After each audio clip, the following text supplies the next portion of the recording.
If your Toyota RAV4 refuses to start, don't panic, because we can troubleshoot the most common culprits in under 3 minutes. Statistics show that over 80% of no-start conditions in these SUVs are simply due to a dead battery or loose cable connections. Before you call a tow truck, follow this systematic diagnostic approach to rule out the basics. Start by checking the battery voltage and verifying that your terminals are clean, tight, and free of any corrosive buildup. If the battery is healthy, listen closely for a single click, which often points to a failing starter motor or a blown EFI fuse. Secondary issues could involve a faulty crankshaft sensor or a fuel pump relay that fails to prime the system.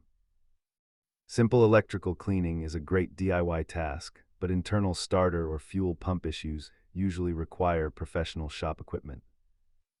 Repair costs scale significantly from simple battery swaps to more invasive engine or fuel system repairs.